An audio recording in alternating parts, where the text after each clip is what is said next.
Hello दोस्तों, स्वागत है आप सबका एक बार फिर आपके अपने यूट्यूब चैनल ई टीचर में। दोस्तों, आज लेकर आए हैं शैक्षिक समाचार। सभी साथी कर्मचारियों व छात्र के लिए यूनिवर्सिटी की परीक्षाएं नहीं होगी। आज की बड़ी खबर, पहली जो खबर है वो है कॉलेज विद्यार्थियों को लेकर, और ये है कि यूनिवर्सिटी की परीक्षाएं हैं वह इस साल नहीं होगी। स्नातक व स्नातकोत्तर विद्यार्थी होंगे अगली कक्षा में प्रमोट। राज्य सरकार ने कोरोना महामारी के बीच ये प्रदेश भर के जो महाविद्यालय हैं, विश्वविद्यालय हैं, तकनीकी शिक्षण संस्थान, उनमें स्नातक और स्नातकोत्तर पाठ्यक्रमों की परीक्षाएं जो है इस बार नहीं कराने का निर्णय लिया है। मुख्यमंत्री अशोक गहलोत की अध्यक्षता में शनिवार को हुई एक उच्च स्तरीय बैठक में यह निर्णय लिया गया। गहलोत ने कहा कि कोरोना महामारी के परिदृश्य को देखते हुए इस वर्ष उच्च तकनीकी शिक्षा के स्नातक व स्नातकोत्तर पाठ्यक्रम परीक्षा नहीं कराई जाएगी। सभी विद्यार्थियों को बिना परीक्षा किए ही अगली कक्षा में प्रमोट कर दिया जाएगा। प्रमोट होने वाले विद्यार्थियों के अंकों के निर्धारण जो है मानव संसाधन विकास मंत्रालय द्वारा आगामी कुछ दिनों में जारी होने वाले दिशा निर्देशों का अध्ययन कर किया जाएगा। इसके साथ ही राज्य सरकार ने पहले कोरोना संक्रमण की हालत कंट्रोल में होने के देखते हुए फाइनल की परीक्षा कराने की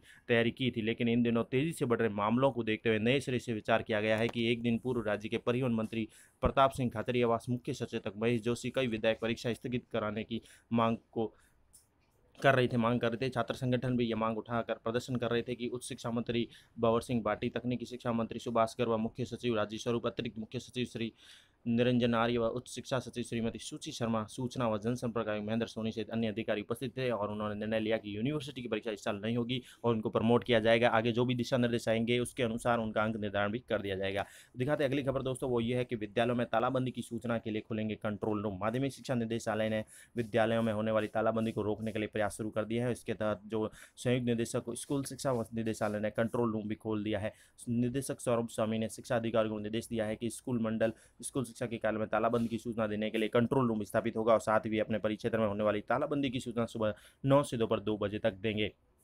निदेशालय में भी कंट्रोल रूम बनाया गया है। तालाबंदी की सूचना के लिए निदेशालय में कंट्रोल रूम स्थापित किया गया है। संबंधित संस्था प्रधान को तालाबंदी की सूचना यहां भी देनी होगी। ऐसा नहीं करने पर संस्था प्रधान को प्रशासनिक असक्षमता या राजकार्य में उदासीनता के तहत जिम्मेदार भी माना जाएगा। इसके साथ ही जिला शिक्षा कार्यालय जो मुख्यालय अपने जिले के संवेदनशील विद्यालयों को चिन्हित करके वहां व्यवस्था बनाने में काम करेंगे, उनके कार्यालय में भी कंट्रोल रूम खोला जाएगा। तालाबंदी की सूचना होने पर वे सुबह 8 से दोपहर 1 बजे तक मंडल निदेशक कार्यालय को सूचना देंगे।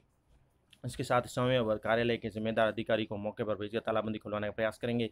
इसी प्रकार संस्था प्रधान स्थानीय समुदाय से निरंतर संपर्क में रहेंगे और तालाबंदी की सूचना जिला शिक्षा अधिकारी को देते हुए अभिभावकों व एसएमडीएमसी जो है उसके सदस्यों से तालाबंदी खुलवाने का प्रयास भी करेंगे। तो विद्यालय में तालाबंदी की सूचना के लिए कंट्रोल रूम स्थापित किए जा रहे हैं। इसके साथ ही अगली खबर है दोस्तों, वो ये है इनकम टैक्स को लेकर है। इनकम टैक्स रिटर्न फाइलिंग के लिए और ज़्यादा मोहलत दी गई है। 30 नवंबर तक बढ़ाई गई है समय सीमा। कोरोना वायरस के चलते सरकार ने इनकम टैक्स रिटर्न फाइलिंग के लिए जो मोहलत दी है वह वित्त वर्ष 2019-20 के लिए फाइलिंग करने की समय सीमा 30 नवंबर तक बढ़ा दी गई है। इनकम टैक्स डिपार्टमेंट ने शनिवार को बयान जारी कर कहा है कि मौजूदा समय को देखते हुए और एक बार जो डेडलाइन है उसको बढ़ा दिया गया है। इसके साथ ही फाइलिंग की समय सीमा 30 नवंबर तक बढ़ा दी गई है। उम्मीद है कि इससे टैक्स पेयर को बेहतर प्लानिंग में मदद मिलेगी। कोरोना संकट के बीच करदाताओं को राहत देते हुए आयकर विभाग ने गुरुवार को वित्त वर्ष 2019-20 के लिए कर बचत निवेश भुगतान की समय सीमा को बढ़ाकर 31 जुलाई कर दिया है। वित्त वर्ष 2019-20 असेसमेंट ईयर 2021 के लिए पर्सनल इनकम टैक्स रिटर्न और अन्य रिटर्न की डेडलाइन 31 जुलाई से बढ़ाकर 30 नवंबर तक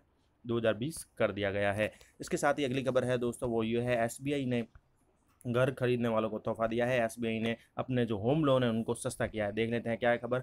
तो भारतीय स्टेट बैंक ने अपने ग्राहकों को तोहफा देते हुए होम लोन को और सस्ता बना दिया है। देश के सबसे बड़े बैंक एसबीआई ने अपने ग्राहकों को राहत प्रदान की जो घर खरीदने की इच्छा रखते हैं। ब्याज दर में कटौती के बाद एसबीआई ने अब होम लोन 6.95% सालाना की दर से मिलेगा, यानी बैंक की नई दरें 1 जुलाई 2020 से लागू हो गई है। एसबीआई ने महिलाओं को होम लोन 6.95% सालाना की शुरुआती दर से मिलेगा, जबकि अन्य लोगों के लिए 7% सालाना की दर से मिलेगा। महिलाओं के लिए टर्म लोन 6.95% से लेकर 7.30% सालाना और मैक्स गन लोन की ब्याज दर 7.30% से 7.65% सालाना रहेगी। गैर नौकरी पेशा लोगों के लिए ब्याज दर 0.15% ज़्यादा रहेगी। इससे पहले बैंक ने जून के दूसरे सप्ताह में अपने एक्सटर्नल बेंचमार्क लिंक्ड रेट को 7.05% से घटाकर 6.65% कर दिया था। तो होम लोन को सस्ता किया गया है। इसके साथ ही दिखाते हैं अगली खबर दोस्तों, वो ये है कि आरएस अभ्यर्थियों के साक्षात्कार अगस्त या सितंबर में हो सकते हैं। परिणाम तैयारी करने में जुट गया है आयोग, और राजस्थान लोक सेवा आयोग आरएस भर्ती 2018 की मुख्य परीक्षा का परिणाम निकालने की जो तैयारियां जारी है, और विभिन्न तरह के तकनीकी पहलों की जांच का परिणाम निकाला जाएगा। इसके बाद अगस्त या सितंबर में अभ्यर्थियों के साक्षात्कार भी शुरू कराए जा सकते हैं। और बता दें आपको, ये परीक्षा जो 25 और 26 जून को आरएस मुख्य परीक्षा कराई गई थी बीते वर्ष, तो परिणाम तैयारी में जुट गया है। जल्द ही इनके साक्षात्कार अगस्त या सितंबर में भी कराए जा सकते हैं। आरएस की भर्ती को लेकर है खबर। आगे दिखाते हैं अगली खबर दोस्तों, वो ये है कि राजस्थान विश्वविद्यालय ने नया कार्यक्रम अपना जारी किया गया है, जिसमें जो पीजी है नहीं होंगे पीजी प्रीवियस के एग्ज़ाम को लेकर जो गलतफहमी हो गई थी उसी को लेकर उन्होंने बयान किया है। नया टाइम टेबल जारी किया है कि अब नहीं होंगे पीजी प्रीवियस एग्ज़ाम। तो राजस्थान विश्वविद्यालय ने यूजी पीजी के साथ पीजी प्रीवियस की परीक्षाएं कराए जाने का जो इरादा है वो बदल दिया है। अब विश्वविद्यालय स्नातकोत्तर प्रीवियस की परीक्षाएं नहीं लेगा। इसके लिए शुक्रवार को विश्वविद्यालय ने संशोधित परीक्षा कार्यक्रम जारी कर दिया है। बताया गया है कि प्रीवियस और फाइनल में 90% प्रश्न पत्र ऐसे होते हैं जो दोनों ही छात्र दे सकते हैं, लेकिन कुलपति के आदेश के बाद आज प्रीवियस की परीक्षा कराने का निर्णय वापस ले लिया गया है। उन्होंने बताया कि नया परीक्षा कार्यक्रम यूनिवर्सिटी की वेबसाइट पर अपलोड कर दिया गया है। दिखाते हैं अगली खबर दोस्तों।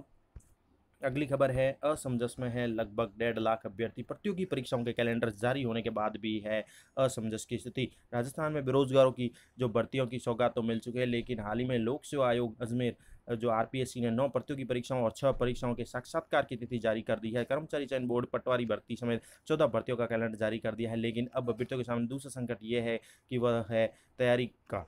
कोरोना अनलॉक 2 में अभी भी कोचिंग संस्थान नहीं खुले हैं, वहीं ऑनलाइन कोचिंग के विकल्प स्टूडेंट को रास नहीं आ रहे हैं। ऐसी हालत में प्रतियोगी परीक्षाओं की तिथि घोषित होने के बाद भी अभ्यर्थी असमंजस में है।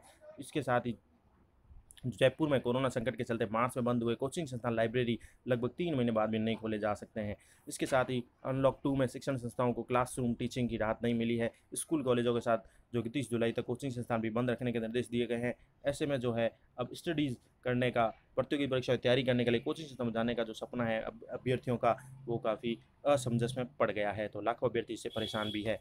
आगे दिखाते हैं अगली खबर दोस्तों, वो ये है हफ्ते भर में जारी हो सकता है माध्यमिक शिक्षा बोर्ड का पहला परिणाम।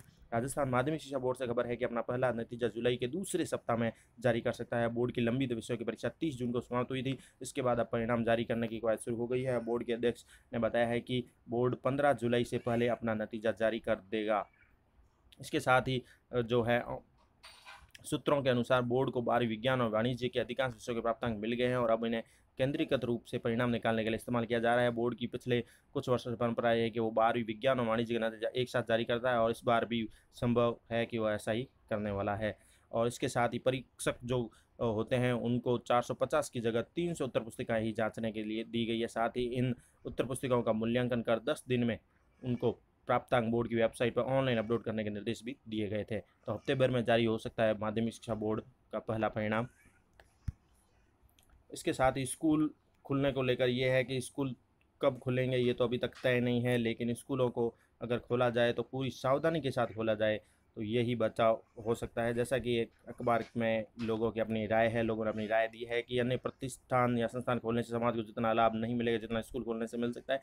स्कूलों में संक्रमण का जोखिम जो है कम रखने का एकमात्र उपाय है वायरस का सामुदायिक फैलाव होने से बचा जाए, ताकि स्कूल खुले आगे भी खुल सके। तो सावधानी के साथ स्कूल खोलने के ऊपर विचार हो रहा है, लेकिन ये संभव नहीं है कोरोना के चलते, क्योंकि कोरोना के केस लगातार बढ़ रहे हैं। इसके साथ ही स्कूली छात्रों को लेकर राजस्थान सरकार ने निर्देश दिए हैं कि स्कूली छात्रों को स्कूल से ही मिलेंगे सैनिटरी नैपकिन। इसके साथ ही वर्ष स्नातक व स्नातकोत्तर परीक्षाओं को लेकर जो मुख्यमंत्री ने अपना बयान दिया है उसके बारे में बात है कि मुख्यमंत्री ने उच्च स्तरीय बैठक में यह निर्णय लिया है कि जो स्नातक व स्नातकोत्तर परीक्षाएं हैं वो नहीं कराई जाएगी तथा सभी विद्यार्थी बिना परीक्षा की अगली कक्षा प्रमोट कर दिया जाएगा। प्रमोट होने वाले विद्यार्थियों के अंकों का निर्धारण भारत सरकार के मानव संसाधन विकास मंत्रालय द्वारा आगामी कुछ दिनों में जारी होने वाले दिशा निर्देशों का अध्ययन कर लिया जाएगा। तो ये थी दोस्तों तमाम तरह की खबरें इस वीडियो में। सभी साथी कर्मचारी व विद्यार्थियों के लिए आशा वीडियो अच्छा लगा होगा तो एक लाइक कर दें। Thank you for watching our channel E teacher.